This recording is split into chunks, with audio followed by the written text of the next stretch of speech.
and welcome in a hot and muggy South Carolina. Here's our 1164, which grew very nicely last week.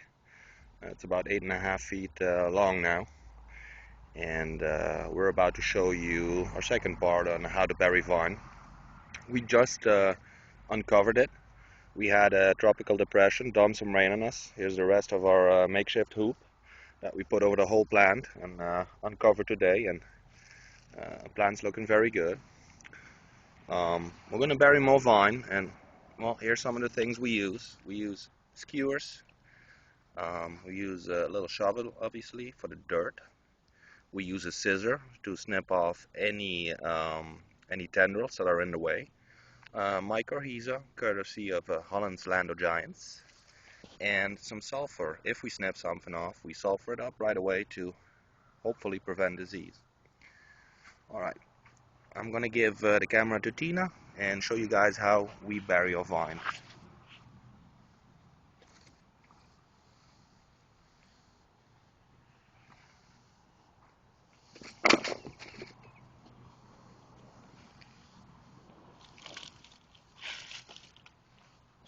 All right, let's start in the back. First side vine's coming out here.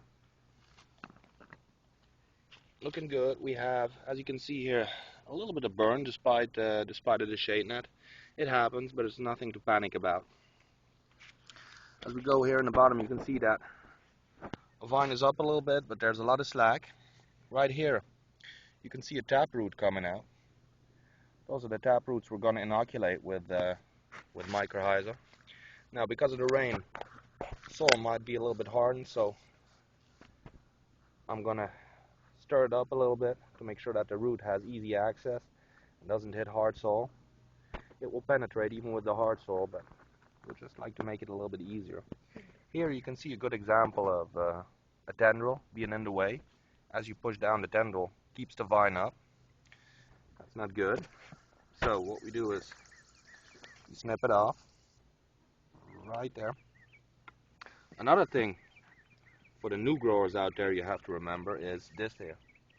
This is tertiary growth, third growth. And this can be very annoying in mid-season. So what you do, while it's still young, you pinch it off.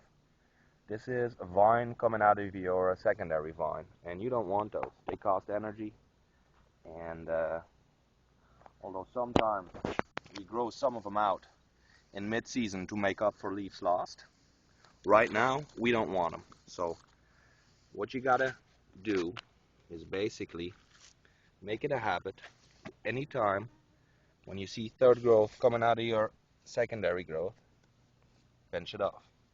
If you do this constantly, you'll get a nice and clean plant, and you'll get the classical Christmas tree pattern. There's Tina showing you some third growth, and she'll pinch it off, and there it's gone. And if you let this grow, your plant's going to end up being a jungle and a mess. Alright, now we take some of the mycorrhiza, which is comes in the form of little pallets. It looks a little bit like cat litter almost. And I spread it on the place where I'm going to push down the vine. Over the root, the soil surrounding the root. And then I take these skewers and pin the vine in place. Pin them down a little bit deeper so that if it's windy, the skewers don't pierce the leaves, which at times will happen. Alright, then I'll take a little bit of dirt and move it over the root. And now the mycorrhiza can start working. Now, right here, this white part on the vine, I don't know if you can see it, this is where another root will come out eventually. So, to beat the root to it, we inoculate, put a little bit of dirt over it. Now later on, when this root is out, I will remove the dirt to make sure that this spot doesn't start rotting. And let me show you something else. Sometimes, like here, vines will end themselves. There's a very little growing tip here, and there's a big chance that this vine will not come out completely. This is, at least for us, it's pretty normal. It always happens to a couple of vines. That only means that in this situation here, shown to you from the top, we'll have this vine and this vine going, and they'll have plenty of room. That means these leaves can grow out nice and large, these leaves can grow out nice and large, and there'll be plenty of room to work in between. If this vine would have come out, it would have been very cramped. Some growers actually prune. There's growers that prune every other vine for airflow in between the plant, prevent it from getting stuffy in there, and if there's no airflow, if it's full with canopy and full with vines, you create a situation where disease can take over and where you get mildews and other nasty stuff. Alright, second vine here. Same story. Again, here's the leaf node. Here's the root coming out. You can see them. We take a little bit of mycorrhiza. Soil is still fluffy here. Pin it down. Get that third growth off while we're at it. Pin it down. Carefully pin the vine down. And oh, there's a tendril blocking my way. Get it up. Taking a little bit of sulfur. Put it on the tendril, because we have had the last 2 years instances of rot, and every opening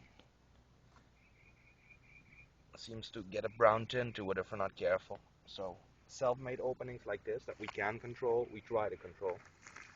Same story with the micro on top. A little bit of mycorrhiza on top of the leaf node where the other root's going to come out. Take a little bit of soil, put it over.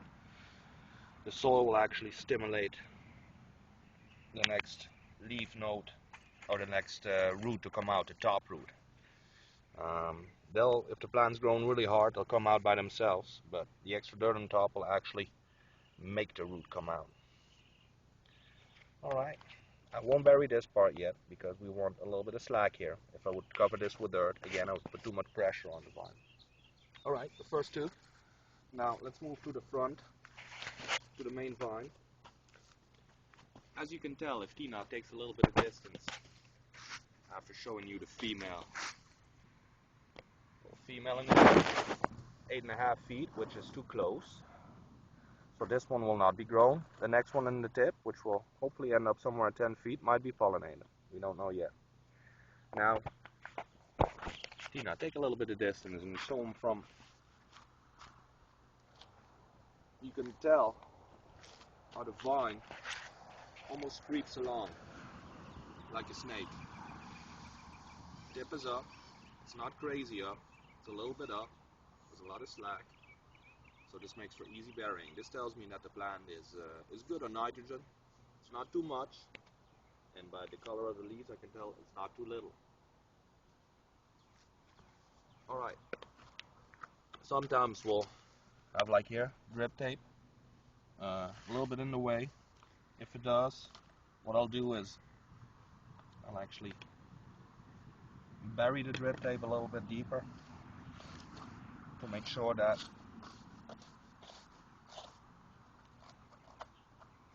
my vine doesn't lay completely on top.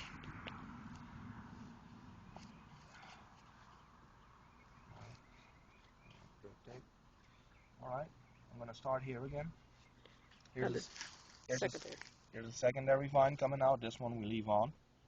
This one is not really in the way, so I'm going to just leave it there. I'm not going to make wounds if it's not necessary. I'm going to pin this one down here. Put a little bit of mycorrhiza, which I'm going to toss under it. Alright, that's number one. And now, the second part here again. A little bit of mycorrhiza where the root's going to come out. And there you go. What I'll do also is, I showed you on the side vines that I covered this top part up. I'm not going to do this right here on a secondary. Why? Because this Secondary vine is still very small. If I would cover this up, growth would slow down on this secondary vine. So I'm going to leave this uncovered. When the second vine comes out a little bit longer, I'm going to cover this up. Same story here. Very short secondary vine, so I'm going to leave it uncovered. Top part, a little bit of slack. Whole plant has slack, so no worries of breaking it.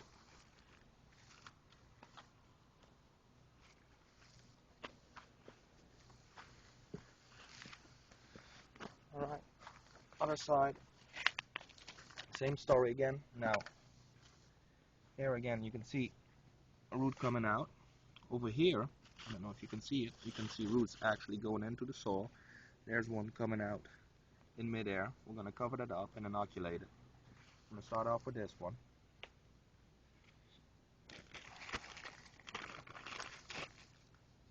A little bit of Mycor. There to pinch that third growth off again. Mycor under the root, on the root. Pin it down.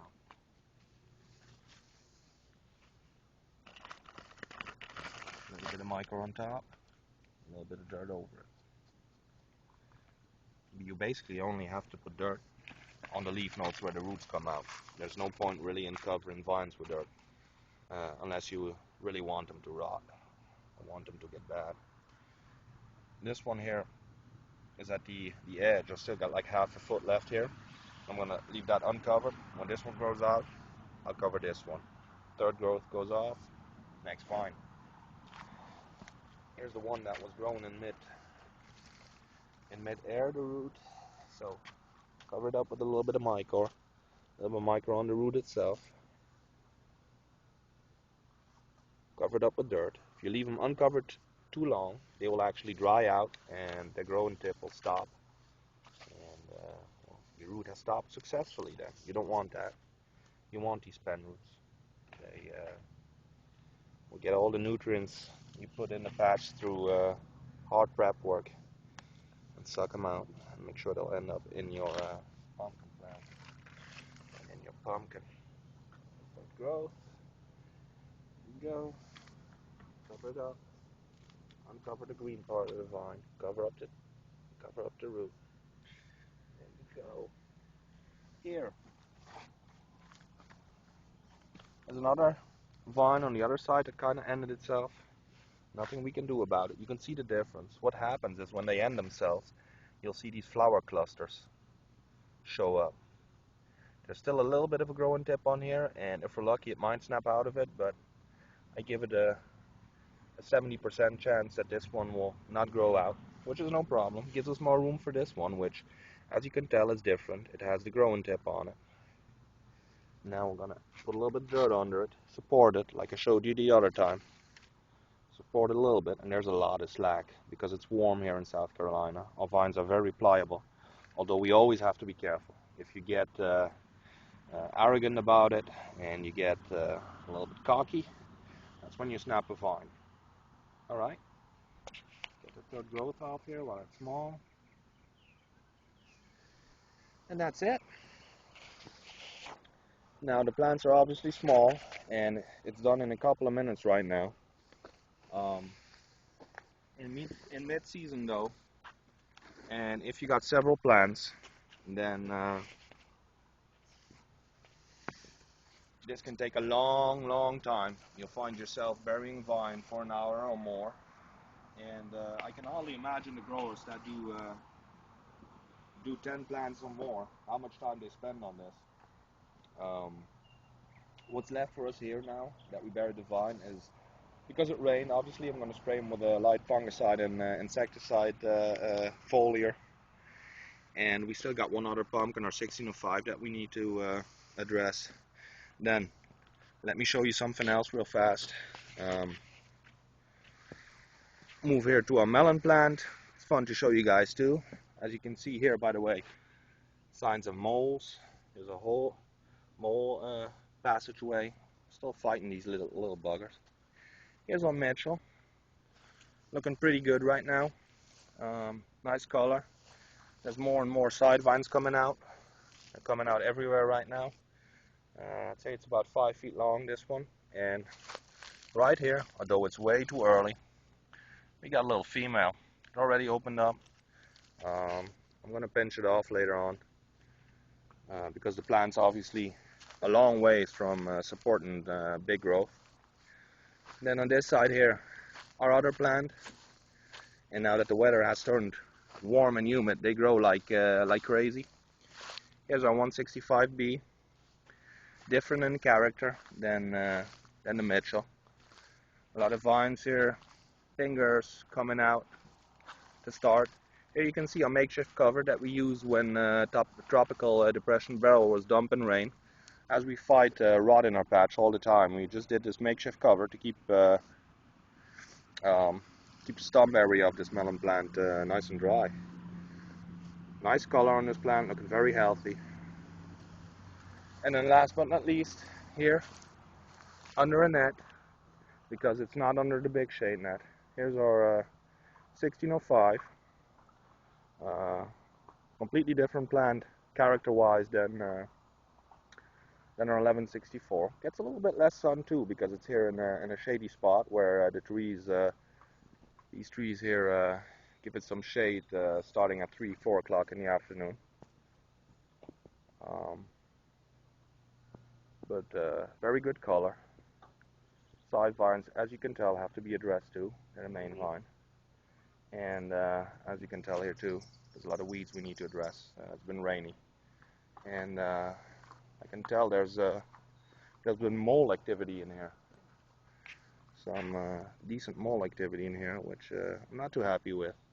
So I'll try to catch them, but so far they've been elusive. And then last but not least, short quick update. Here's Tina's Mater plants. Here's our biggest one. This one's not turning yet, but it's close. And then, well, very unfortunately, the mega bloom that we had here is turning color. So this will not be the huge personal best that we hoped for, but that's okay, because on the same plant up here, slightly shaded with the green cloth, is another big one that will hopefully grow out bigger. Although with the warm weather, it's going to be hard to grow large tomatoes. They will ripen very fast now. And that's about it. We'll have Miss Tina here say bye-bye from the Finest Patch. This was how to bury your side vines part 2. I hope it was informative, especially for the new growers amongst you. I know the veterans and a lot of folks I know from Big Pumpkins have done this for years, and there's nothing new for them. But hopefully we can help one or two of you do a better job this year and grow a large pumpkin. Anyway, from hot, muggy, and gnat-infested South Carolina, over and out.